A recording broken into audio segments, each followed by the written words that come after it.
Hello, everyone. You are connected to the CMCC webinar of the series Foresight Dialogues. I'm Mauro Buonocore, and we will start in very few minutes just to give time to people to connect.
Okay. I think we can start. Hi, everyone, and welcome to the second webinar of the series Foresight Dialogues, organized by CMCC, the Euro-Mediterranean Center on Climate Change. I am Mauro Buonocore. I coordinate communication activity at CMCC, and I'm very happy to introduce today's webinar, in which we are hosting two outstanding speakers, Sarah Kaplan, climate reporter at Washington Post. Welcome, Sarah. And Anna Pirani, which is, among other things, also the IPCC author. Just let me just say something in Italian for the Italian audience. Per le persone, per il pubblico italiano che non vuole seguire in inglese, è possibile seguire anche in italiano. Nell'interfaccia della piattaforma dovete cliccare sul bottone per la sezione interpretariato e scegliere la lingua italiana. Okay, the topic of this webinar will be journalism and science and how they dialogue in order to build narratives of climate change. The webinar is organized by CMCC, which is the Italian Research Center on Climate Change, and its interactions with the environment, the society, the world of business and policy maker. Our work aims to stimulate sustainable growth, protect the environment, and develop strategies for climate change. But CMCC is also committed to enhance the public awareness related to climate change. So to work with the aim to give people tools so that they can understand, and we can enlarge the outreach of climate knowledge. For example, Foresight is our digital magazine where we provide in-depth content on climate-related issues, with interviews with experts, articles, multimedia, and podcasts. For example, in the issue that is now online, you can find some content related to the Raw Materials Act that was published by the European Commission, and the topic of urban mining related to raw materials. And you can also find in-depth articles on the artificial intelligence and what the environmental intelligence is. I already mentioned our podcast. Our podcast series is called Deep Into the Future Planet, and you can find it on Spotify and all the main podcast platform. You can also find here a list of the scientists, artists, and journalists that were involved in the episodes of the podcast. Last point is about the CMCC Climate Change Communication Award. This series of webinars is organized in the context of the Climate Change Communication Award Rebecca Balestra. It is an initiative that we organize to build innovative and continuously growing global platform that collects and awards the best climate communication projects worldwide. The call for initiatives and projects is open until the 15th of June. So you can go on the website and submit your initiative if you want. You can follow us on our social media, but before I leave the floor to our speakers, just a logistic tip for the audience. If you want to ask a question to our speakers, you can do. Please use the button dedicated to question and answers to in the Zoom platform.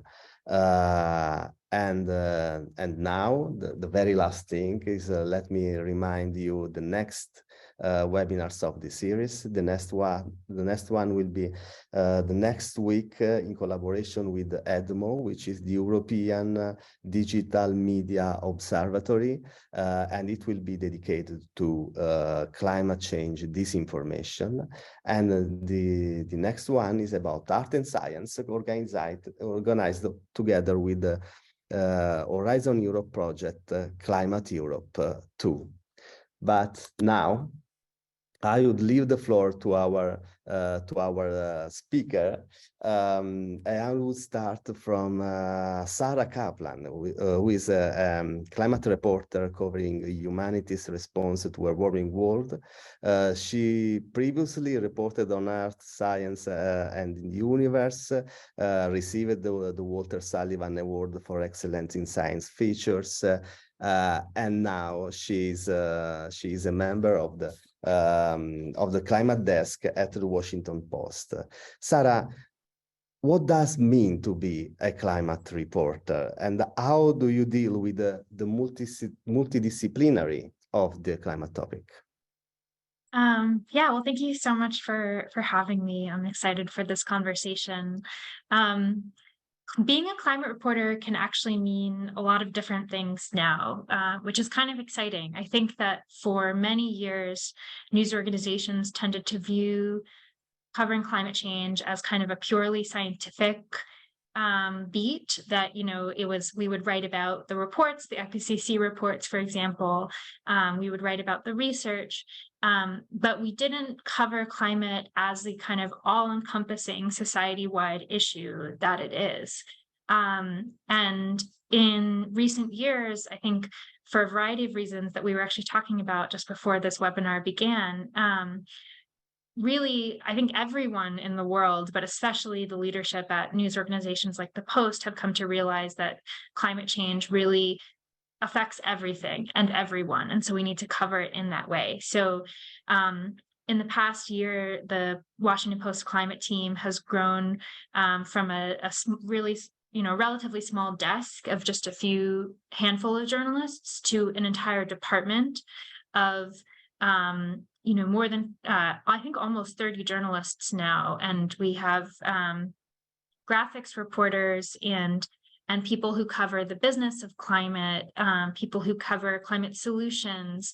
We have a climate coach who writes about, sort of advice for people who care about climate change. What are ways in which they can contribute to making a difference, whether it's, how to install a heat pump in your home, or how to kind of contribute to advocating for shifting the financial system so that it invests more in climate action.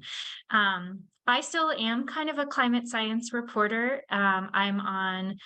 We have a little collection of us who cover science and impacts. And so I write quite a bit about the research on sort of what climate change will bring to the world, and also what that means for people in their everyday lives, the people who are experiencing extreme weather, who are experiencing,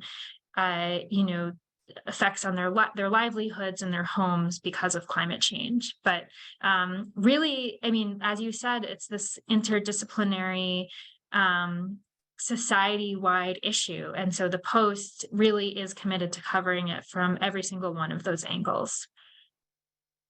You said that the climate desk increased a lot in the last years. There were a moment that in which the Washington Post decided or realized that it was the moment to increase the climate coverage in terms of coverage in the newspaper.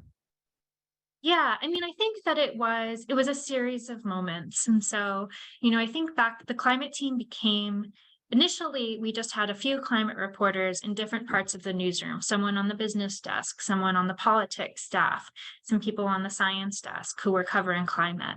And then in 2018, the Post decided to make a climate desk, so all of those people would be working together. And I think, 2018, we were talking about how that was a really significant year. We saw this really dramatic escalation of climate impacts here in the US. There was this devastating fire in California that basically destroyed an entire city.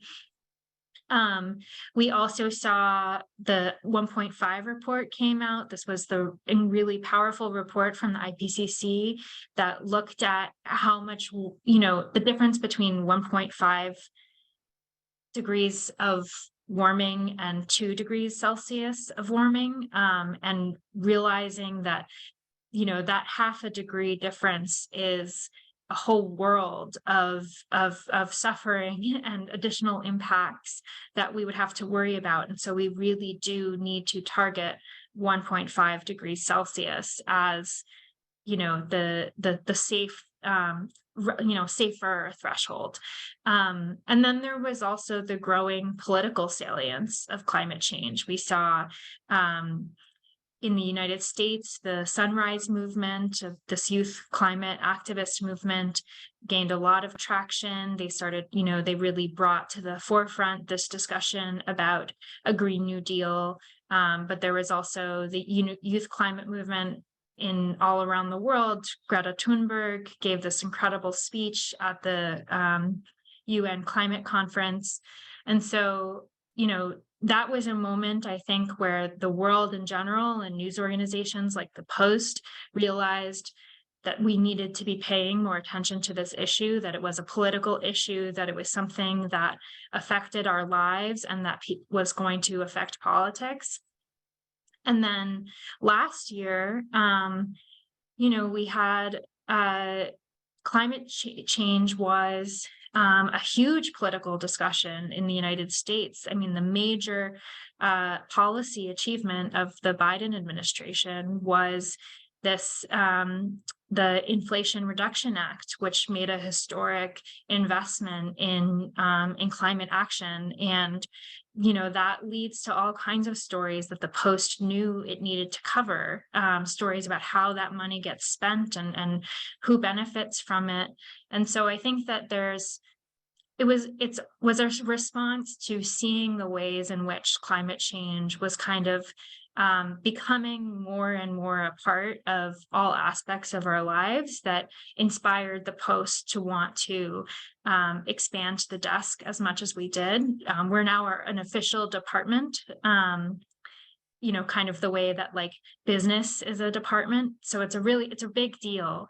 And I think it really signifies that the leadership of the Post recognizes that this is a story, it's a defining story, and we need to write about it from every imaginable perspective. Mauro, can I jump in? I have a question. Yes, since sure. We're dialoguing, it's not so formal. I'm really curious about this timing, like the 2018 timing. And we were just talking about it before the webinar started. So the 1.5 report was, hitting that date, that time as well. as what you were saying. But what about the Paris Agreement? So there wasn't, did you notice anything from a journalist perspective, you know, an increase in interest after that groundbreaking kind of milestone, or was it really just a few years later when we came out with our report from the IPCC? I think there definitely was an increase in interest after the Paris Agreement, and that definitely, you know, contributed to that snowballing effect. Perhaps, especially from a US perspective, because we are a US based paper and most of our readers are in the United States. The Paris Agreement, by the time it sort of kind of became part of the,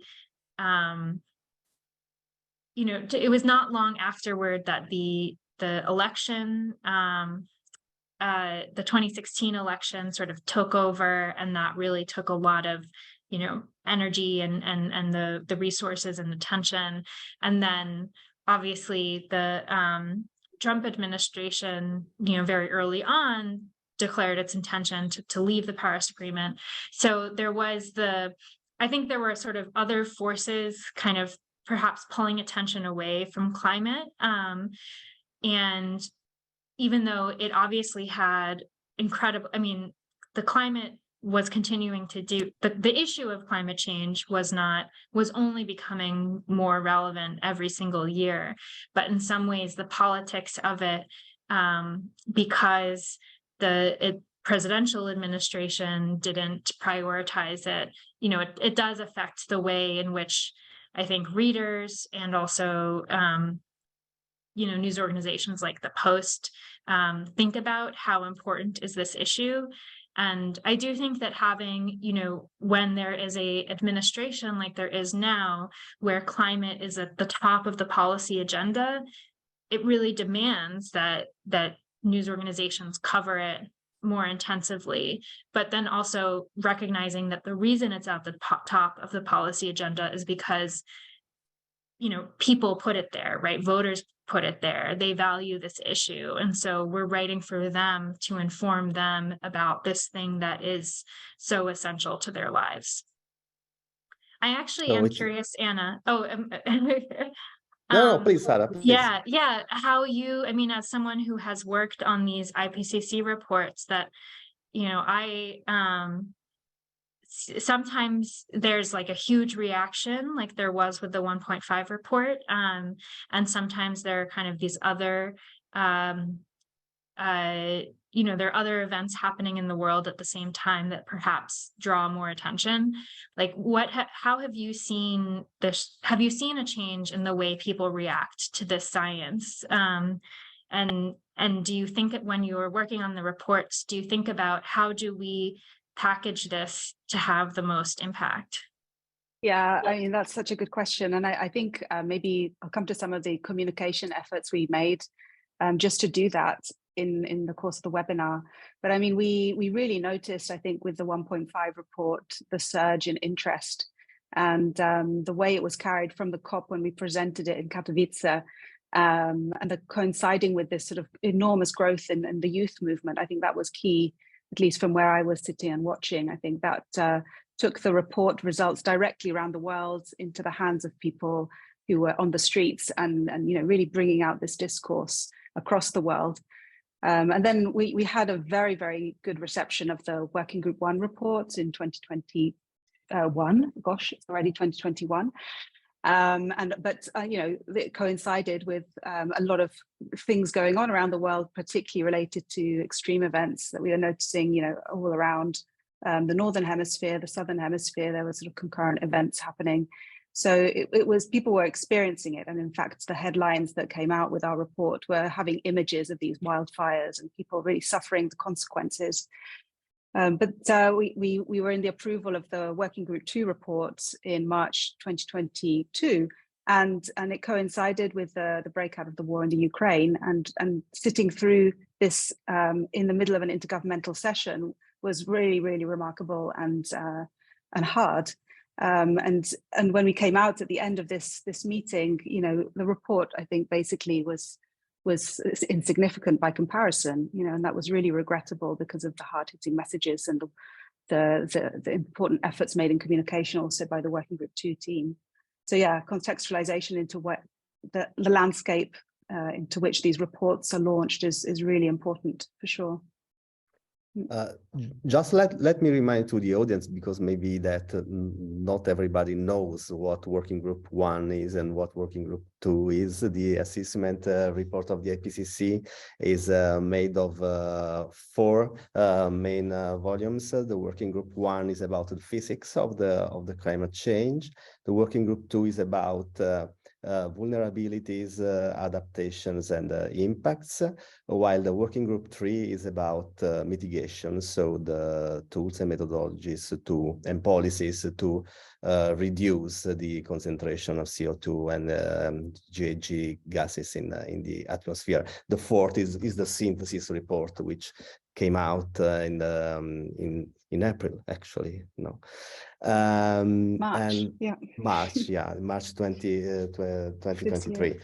And Anna, you participated in, you are senior research on climate risk and transformative adaptation strategy at CMCC, but you also is an executive editor of the IPCC special report on global warming, the 1.5, and the assessment, the 6th assessment report. Both in Working Group 1, and you are also authoring the synthesis report.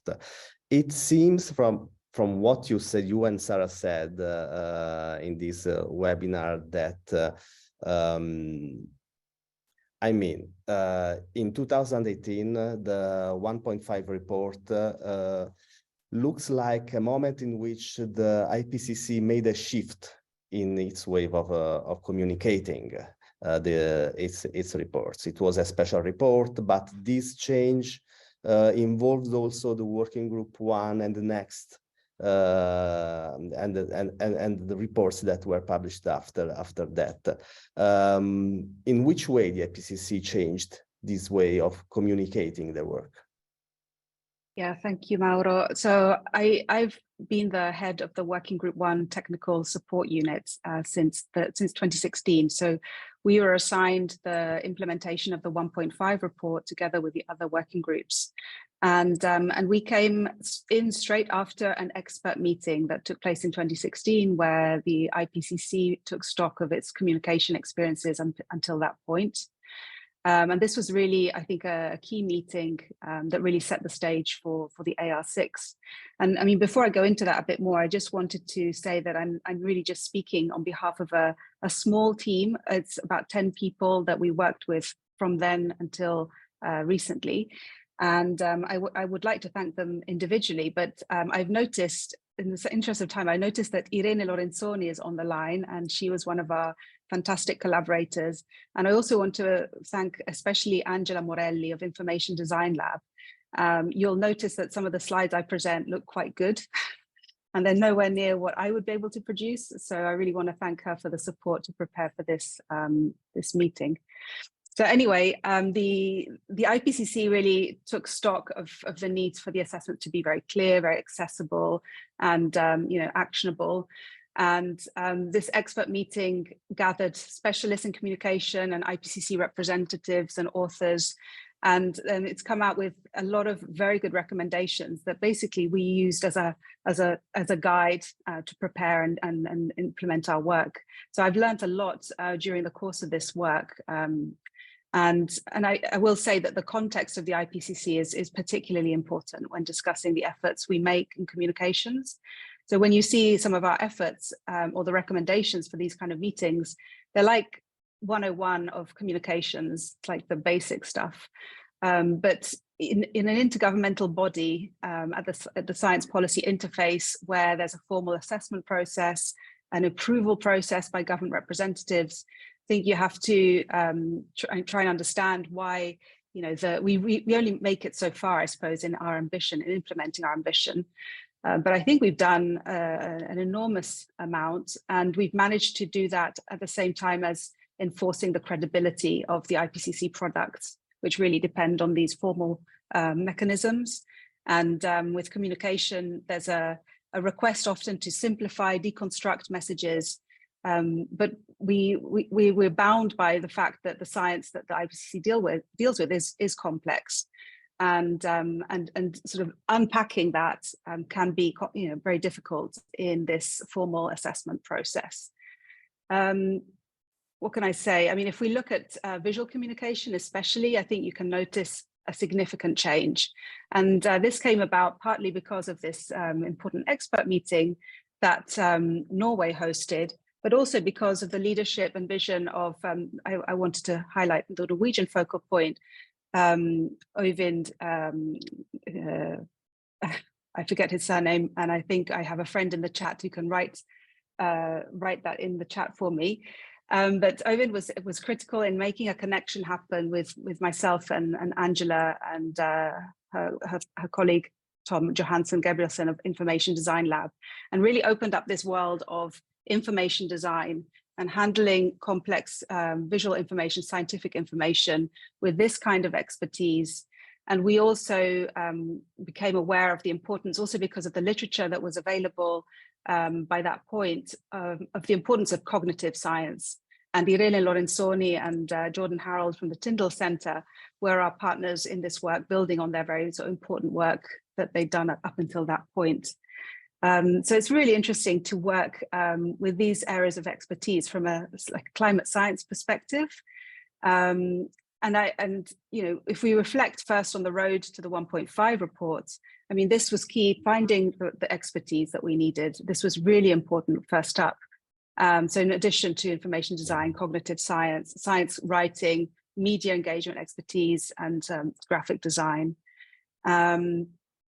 We had some very clear objectives, and that was in parts, well, mainly to make the SPM, the summary for policymakers, so it's the document that's approved line by line with governments, to be clear, accessible, and usable. But we also worked sort of cross-cutting in the development of the 1.5 report. So, for example, we put a lot of emphasis on the frequently asked questions, which is a sort of outreach part of the chapters in these reports. We have very nice graphics that were developed suitable for social media. We developed a visual library with Climate Visuals, which is an external collaborator, and looked at every detail. And I think, Sarah, you must be, you'll be an expert in this, using imagery, photo images with people taking action or being involved, how that is important to engage audiences and really contextualize the information. Oh. And that was particularly important for us in Working Group 1, so the physical climate science basis people, where you're often used to seeing nice shots of the natural environment, but how does that connect to you is not necessarily clear on first impact.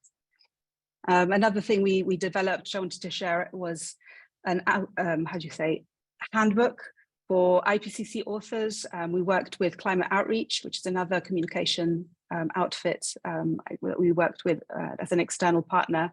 And so authors, and this is available on the Climate Outreach page, you can see this handbook, which explains the principles for effective communication and public engagement, and how to translate that into effective practices. And we also did a follow-up project looking at how authors from around the world were sort of taking up these skills and this guidance that we developed, talking in very different contexts, geographical and different types of users. So all this learning experience, we've been kind of building and exploring throughout the process of developing the reports. And I'm going to start sharing a couple of things as I talk. But one thing I wanted to show you is, I'm very proud of the fact that in addition to a sort of a layered visual design approach, we used artwork as well. And I think this is really important and a massive step forward for something like the IPCC to sort of break down the barriers of formal scientific imagery and go that step further and really try and connect with people and in an interpretive way with using artwork. So this is the very nice 1.5 front cover slide that was a real surprise when we launched it. And then just moving on, I had a few things to just expand on with the Working Group 1 report itself. So again, sorry, try and be as effective as I can technically here. So when we look at the 1.5 reports, we had a really important opportunity that we could move away from having to overemphasize that it's climate change and it's happening and it's caused by humans. We could move into much more complex messaging that we hoped would be more policy relevant, engaging for a wide variety of users. So we sort of, how to say, buffered up our expertise. We involved graphics expertise within the team, directly working with all the chapters. We had an outreach manager who was dedicated to developing material for regional and sectoral audiences. And obviously, information design was center stage for the development of the Working Group 1 Summary for Policymakers figures. And we implemented also the fair data principles. And so one important characteristic the first time for the IPCC was to have an interactive tool. And so not only do you have the printed static images, but we opened up the door, we hope, to giving the accessibility for users to explore their own interests into the figures that are in the report, the data that's in the reports, and so on. So that was, I think, quite ambitious from our side. Yeah, and that's as far as we got. I think you know, with the synthesis reports, we've even took it to a high level, I think. But I think maybe we can come back to that later. Over to you, Mauro. Yes, thank you, Anna. I would I'm reading the questions that are coming from the audience, and the name of the person that you mentioned, Anna, is Ovin Kristoffersen. Thank you. But I would like to ask you these questions from Daria Povskugor, and also to Sarah. Daria says she agrees with both speakers. Big progress has been made in the way of communicating science in the 1.5 report.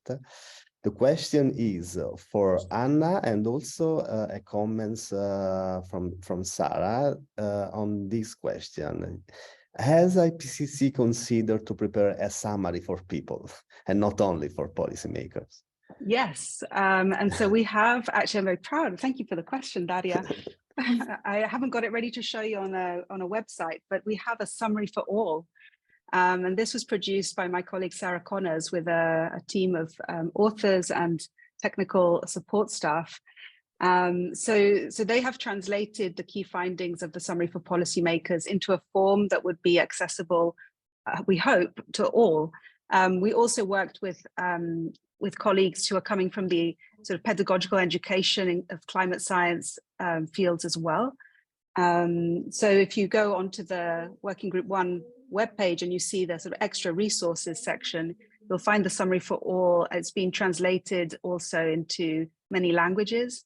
And this was amazing, the uptake and the enthusiasm when we launched this, at least on social media. But we also got very good feedback from various agencies and all sorts of different types of audiences. So yeah, and some people may wonder, shouldn't that be the summary for policymakers?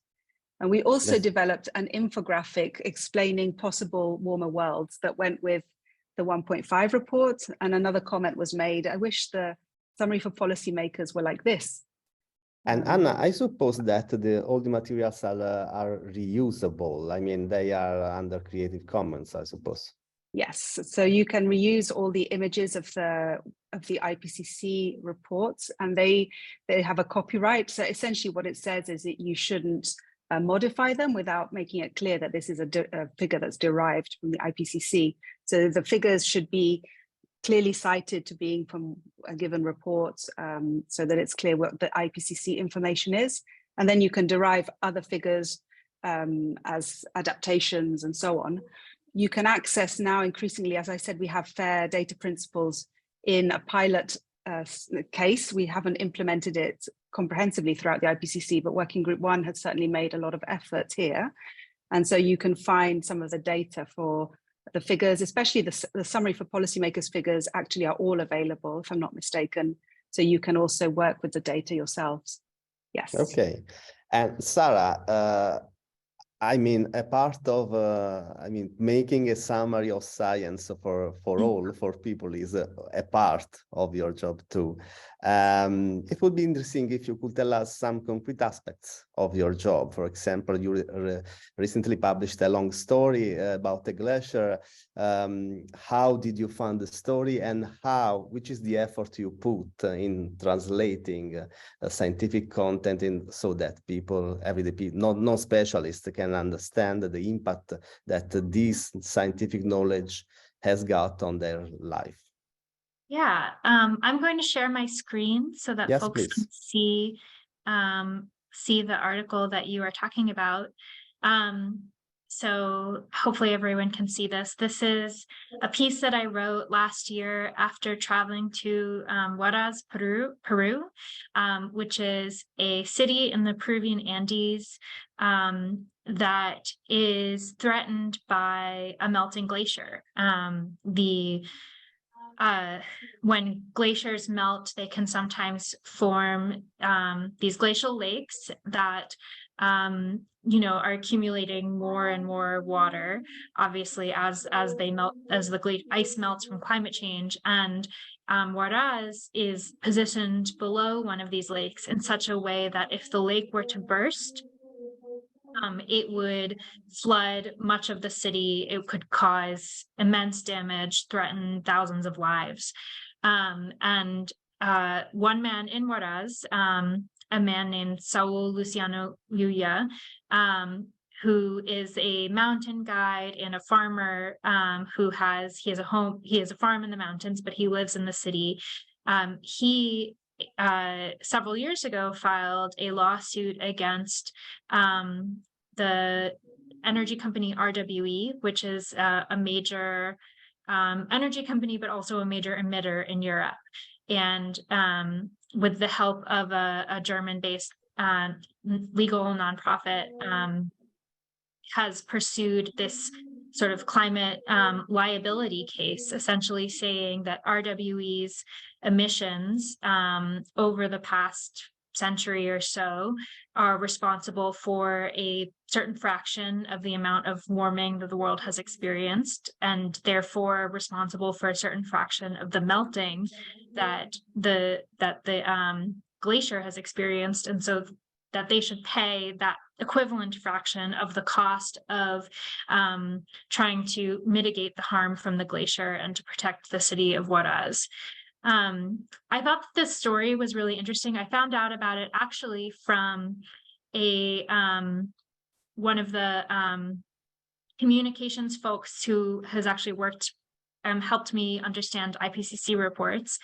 He reached out to me and said, I think this is really interesting and you might want to go report on it. What I liked about this story is that it combines my interest in climate science and particularly the science of attribution. So this is this emerging field of research that actually was highlighted in a recent IPCC report that helps to understand sort of how much did human-caused climate change contribute to a given extreme event. And there has been, in recent years, a significant attribution study on the melting of the glacier. It's called Palcacocha Glacier. And that study found that climate change is responsible for the vast majority of melting.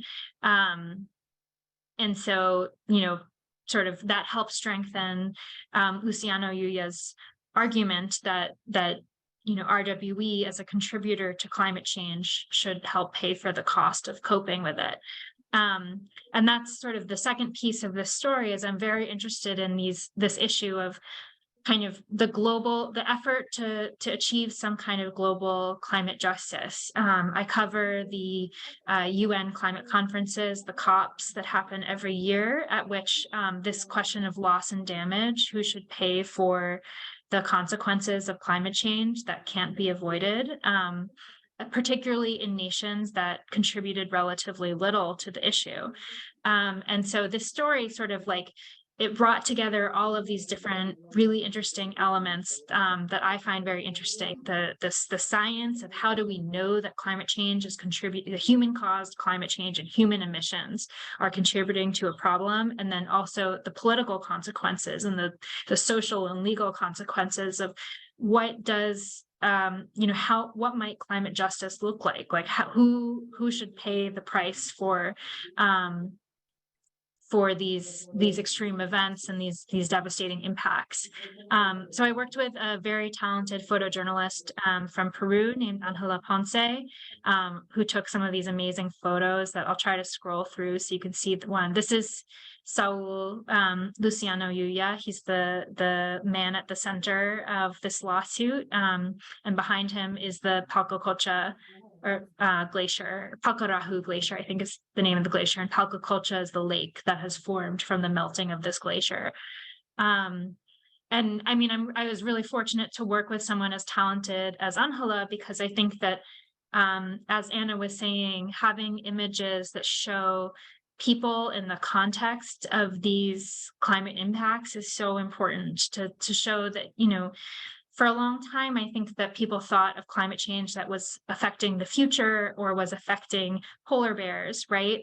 And it's part of the job of journalists to help readers understand that no, climate change is happening now to people, to your neighbors, to yourself, people you might not know who live on the other side of the world, but nevertheless have a lot at stake. And so this is an image of an avalanche that we witnessed while we were up at the glacier. And if an avalanche were to fall into the lake, it could trigger one of these glacial outburst floods. And so, it's just something like that is so powerful, more powerful than anything I could say with words. I'm also very fortunate to work with some really talented graphics journalists. I'm going to try to scroll to, this is the city of Huaraz that is threatened by the lake. So here the post-climate team now includes a number of graphics journalists and data journalists who really focus their work on taking some of the data and the science that has, that's coming out of things like the IPCC report and research, and turning it into graphical stories that help readers understand. And they were able to make this really incredible image that helps you see how much the Palcacolcha Lake has expanded as a consequence of climate change. So this is what the lake looks like in 2022. And then we have this really powerful little movie that shows you, in 1990, it was in 1970, it was 34 times, or it is now 34 times bigger than it was in the 1970s. And you can see how much it has grown just even since in the past 30 years. And then they also showed the path that the water would travel if there was an outburst flood to hit the city of Huaraz. So you really see how vulnerable this city is. And we believe really strongly at the Post that, climate reporting requires a lot of explanation. And so, graphics are so good at that. They are the best medium for explaining these complex ideas often. But it also requires humanity. We have to center the people who are being affected by these massive changes in our world. And I think that photojournalism is so powerful for that, right? Being able to see a place and see a person, and recognize their humanity and feel empathy for what they are experiencing, I think is really critical to the work that we do. And so, this story, I hope sort of showcases like some of the best of that, what can be achieved when you have journalists who have these different skill sets and also who draw on different kinds of science, or both science and and legal research and social science research to help people see kind of the full scope of what one climate impact means for one person and one community. I'll stop sharing now. Unless you have more questions about it. Yes. Thank you, Sarah. And there is also a question which is connected to a practical aspect of the journalistic practice, especially when dealing with climate and energy issues. There is a question in the chat which is relevant. Andrea Ghianda says, for Italy, but perhaps for other countries globally too. Several media receive funding from oil and gas companies through advertisement. How much do you think this can limit the freedom of journalists? To what extent this limit critique toward oil and gas projects that risk to fuel the fossil chaos? And if there is a solution to. So. Yeah, I mean, I will say, I can only speak for my experience at the Washington Post, but we have a very strict firewall between the commercial side of the company, right? The people who sell ads, and the newsroom. So I have never had anybody say, you can't write that because so and such company is one of our advertisers. It's never even been implied. It's the integrity of our journalism and the mission of our journalism is like always the priority. And we, I think that, certainly there has been, and I think that there's a variety of reasons for it, that there has been an evolution in journalistic coverage of climate change overall, where, we are now more willing to say, like, climate change is caused by the use of fossil fuels, and the world must curb the use of fossil fuels and other polluting energy sources in order to tackle this problem, and that lives depend on that. That's something that we're very comfortable saying now, and it is included in every story I write, is some variation on that paragraph, because and it did take a while, right? And partly it's because of the science has become much stronger, right? I think you can see a similar evolution in IPCC reports, where the strength of this is the problem, this is the way to solve it. We know that, for example, extreme weather events are happening because of human greenhouse gas emissions and the warming that results. Like that has strengthened also. I also just think that the sort of political and social conversation has evolved such that journalists feel more confident kind of like declaring without caveats that we simply cannot keep using fossil fuels and expect this problem to not get worse. But, I don't know that, it's really not my wheelhouse to say what the Post's sort of advertising policy should be, but I will just say that it does not affect the journalism that we do. Thank you, Sarah. And from your point of view, Anna, you in the working group one of the assessment, the IPCC Assessment Report, you collaborated a lot. You already explained us with visual designers, and you built together a kind of participative and communication process to produce the visuals, graphics, and so on, but maybe to produce firstly a common approach to data and to communication. How did you find did you find a common ground with visual designers, communicators, and scientists, and how did you manage to meet the different needs from different parts? Yeah, so I'm going to shift gears from what Sarah was talking about and just talk more about the process itself, because I think it is really interesting. And first of all, let me show you a particularly nice illustration of what the co-design process consists of.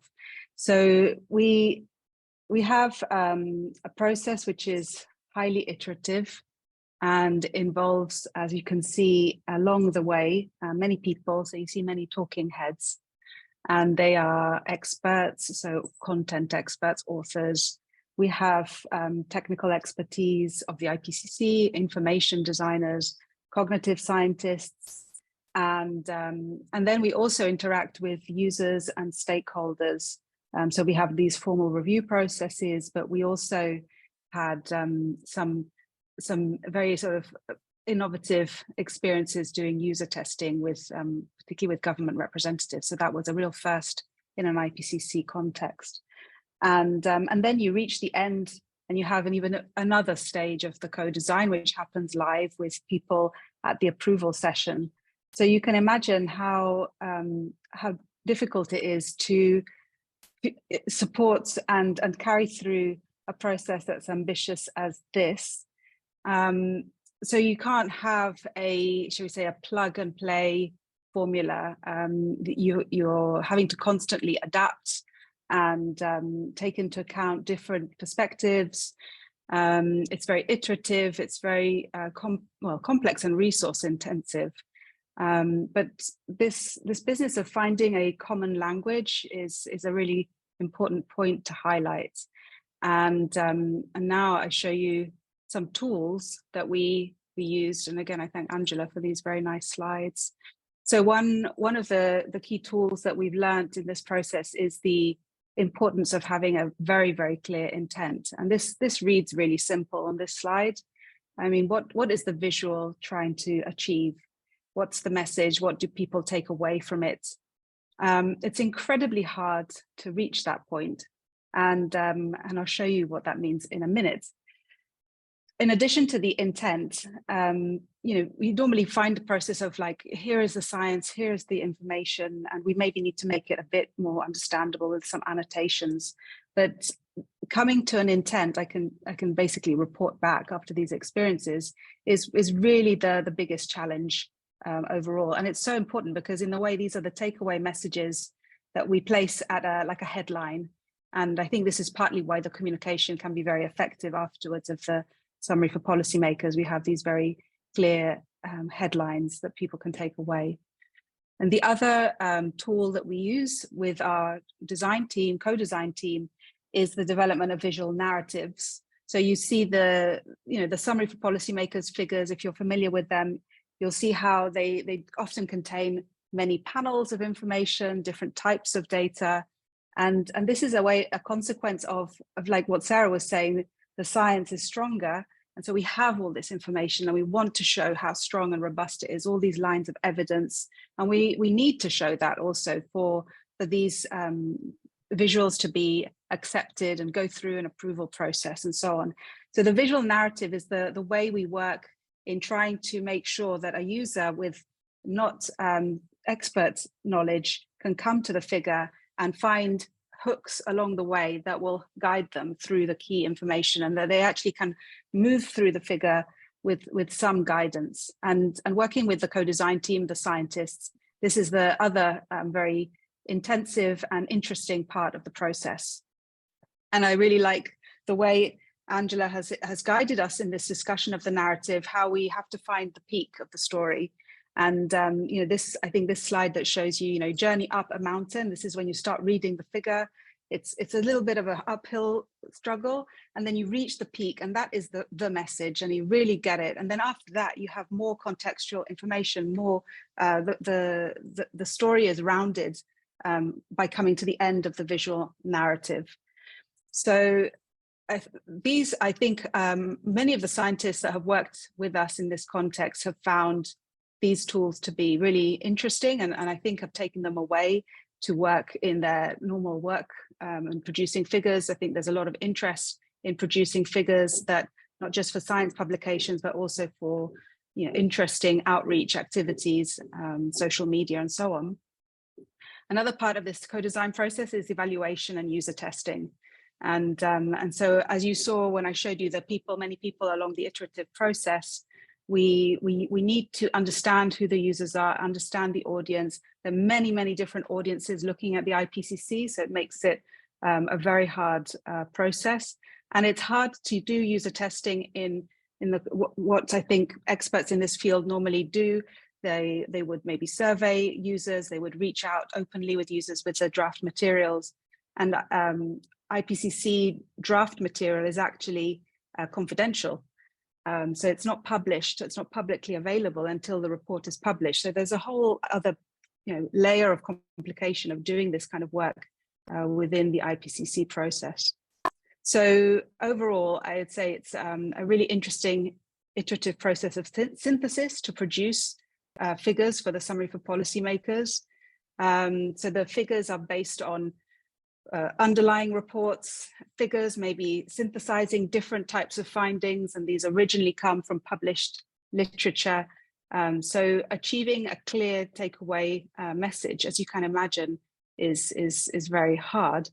I was going to show, sorry, I hope you don't mind me jumping between resources, but I just think these things are particularly interesting. So I hope you share this view.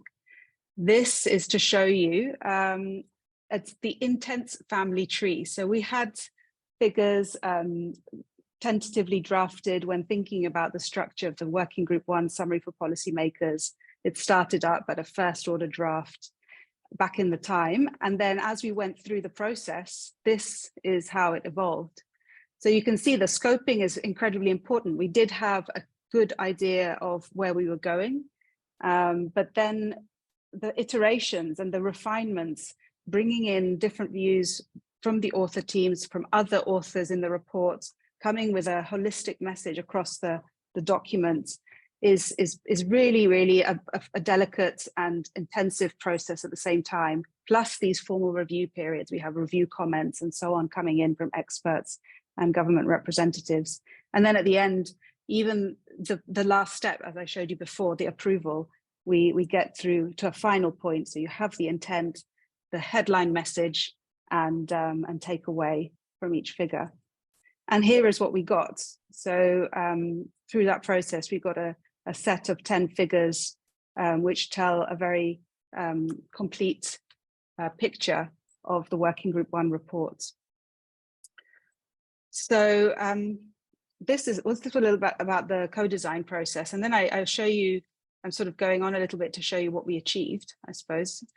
And I'm going to share the explorer that we developed of the SPM figures of Working Group 1, because at least I personally feel always challenged by the fact that these are really difficult figures to communicate. And so what can we do to, what else can we do to help people connect and engage with them? And so in a bit the same spirit as the type of work, the really impressive work that newspapers like the Washington Post do, these immersive experiences, online experiences where you can explore information visually and data and so on. So this was behind what was our idea to develop this explorer.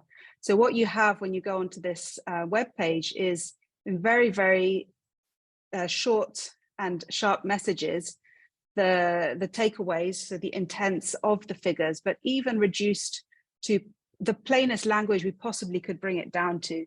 So you'll see figure by figure. This is figure 1. It talks about unprecedented changes. This is what it's saying. And you have a small description of the information that is behind this very high level message. And you go through, you have our 10 figures. We can say it's caused by humans. It's affecting everyone, everywhere. With more warming, there come more changes. It will affect us in many, many different ways. And if there's less future warming, there will be less severe extremes.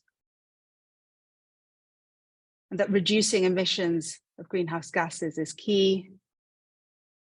The more is emitted, the less nature can help with the carbon sinks, and that some changes can be stopped. And we reach the end and we say we can define our future. So with every our intention was that anyone could, if you want to learn about what these figures are saying, anyone can from this type of information. And the more interest you have, you go along and you can get to more details, giving a little bit more scientific of each figure. And you know, in theory, this is a tool with which, if you're not an expert, you can get some basic information that you can learn about, and then also transmit this information to your friends and family or whatever.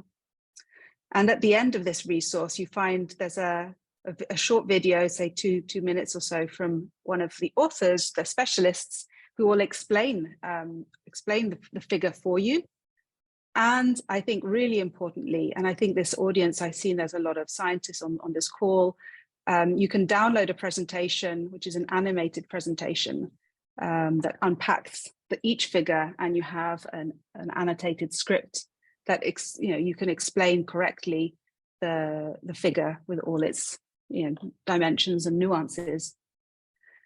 So this was how far we got in the Working Group 1 report. And it is amazing. Thank you, Anna. It is amazing and interesting to see in practice how the narrative of climate change require, both in journalism and in science communication, require a lot of collaboration between and skills and collaboration between different expertise and knowledge and so on. The time of the webinar is over, but if our speakers agree, I would ask them the very last questions if they have other 5 minutes for us. It is from the chat, and it is about 2 problems related to the communication of climate change. The first concern is the time scale. So we ask citizens to take action today for things that will probably happen in 30, 50, or 100 years. And the second problem concerns the dimensional scale. I mean, the impacts are seeming insignificant compared to the individual action. Seems to be insignificant compared to the magnitude of the problem. How to solve it? How to address these 2 problems from Sarah's point of view and from Anna? Yeah, I will. Unfortunately, I have to run after this question, but yeah, I think that it certainly is a challenge. And I think, in some way, not that it is good, that it's obviously horrible that people are already experiencing climate impacts, but I do think that the escalation of climate impacts and the fact that you don't have to read a report that forecasts 30 years in the future anymore to understand climate change. All you have to do is turn on the news or look out your window. That really does make a difference. It feels like that has completely changed the way people view the issue and the urgency that they attach to it.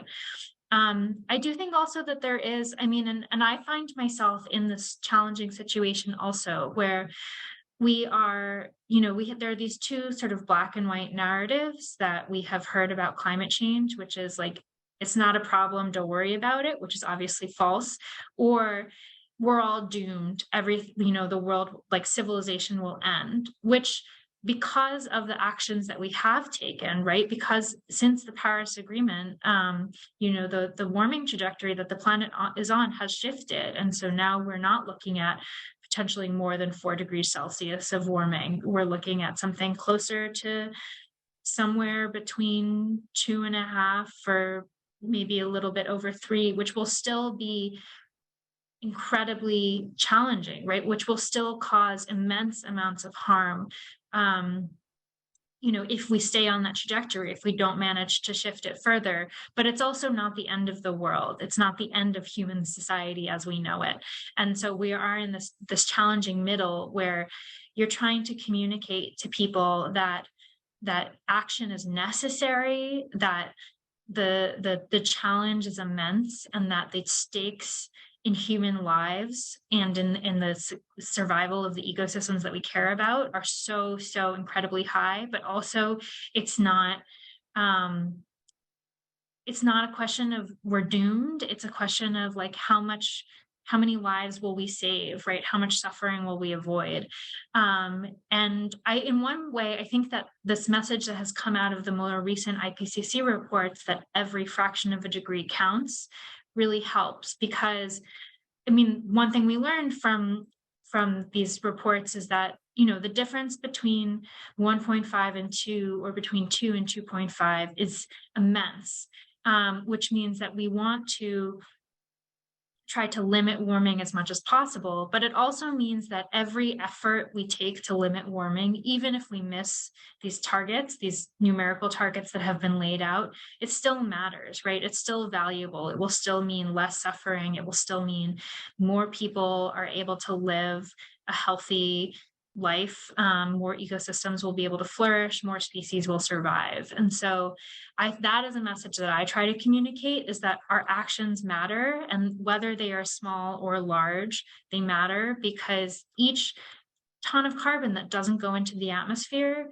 means a better world for all of us. And so that's the really message that I try to send, that doesn't lessen the hardship, right? The really harsh reality, but I think also hopefully will leave people feeling like they have the power to do something.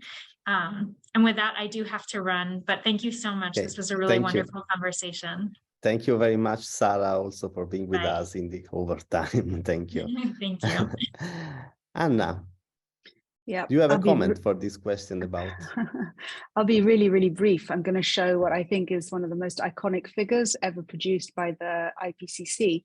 And it talks about this business of timescales, and we're talking about things happening far into the future. I really agreed with what Sarah was saying. She explained it so well, how we're living it right now. And, you know, being able to show this so clearly, that a child that's born today will experience, you know, on average, many more extreme weather events than their grandparents.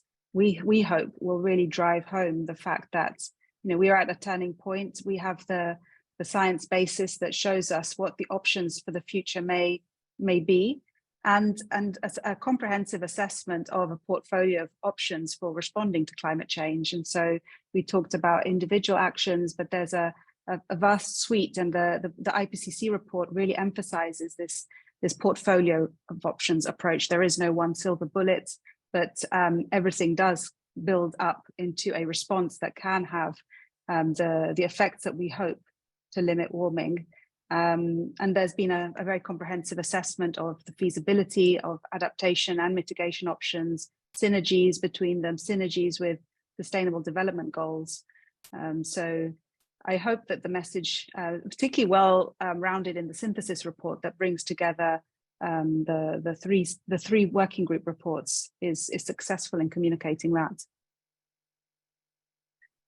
Thank you, Anna. Thank you very much. I think that the webinar was really intense in terms of content and messages, and rich of take-home messages for our audience, and also of resources. I want to thank you and Sarah and all the audience that attended the webinar. And if you enjoyed this webinar, don't miss the next one, which will take place next week on the 16th of May. It will be about disinformation in climate change communication. So thank you, everybody, and hope to see you in the next webinar.